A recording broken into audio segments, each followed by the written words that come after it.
Et quelles conséquences pour nous, les consommateurs? On en parle avec vous, Arthur Christin, vous êtes gérant des poissonneries Schkaller, référent Grand Est de l'Organisation des poissonniers écaillés de France. Concrètement, dans quelques jours ou quelques semaines, comment va se traduire cet arrêt de la pêche chez les poissonniers?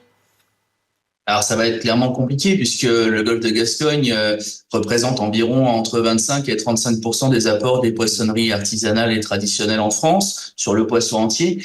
Donc forcément, c'est un sacré coup dur pour alors les pêcheurs, c'est une évidence, mais toute la filière. Hein. Je rappelle quand même que la filière, c'est 140 000 emplois directs et indirects. Il y a 13 000 salariés dans la pêche artisanale et grossiste en France. Ça va être compliqué. Ouais. Mais quand est-ce que ça va se voir sur les étals des poissonniers? Alors, ça va se voir un petit peu, c'est une évidence. Cependant, il y a d'autres ressources sur la mer du Nord, sur la Manche, les mers celtiques.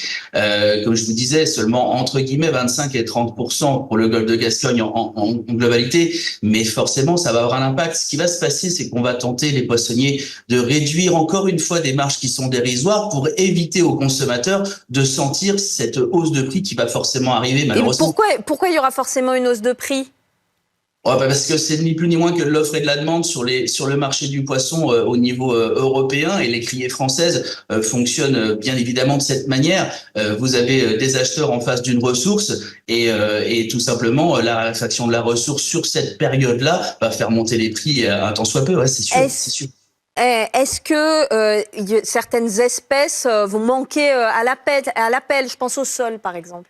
Alors les poissons plats, vous avez raison, vont être un peu plus compliqués encore à trouver parce qu'ils sont essentiellement issus du golfe de Gascogne, turbo, un petit peu le merlu aussi ou le merlan. Oui, ça risque d'être un peu plus compliqué, c'est sûr. Quelle autre espèce pourrait être touchée? Je viens de les citer en gros parce que après au niveau des autres criées sur par exemple toute la Normandie ou la Bretagne Nord, la diversité produit reste présente, et heureusement que la filière en France va pouvoir compter sur ces apports-là. Mais c'est un gros coup dur pour nos entreprises qui sortons à peine d'une grosse complexité avec les huîtres sur les fêtes de fin d'année. Oui. Et là, on n'avait vraiment pas besoin de ça, c'est vraiment compliqué. Est-ce qu'on peut faire venir du poisson de l'étranger?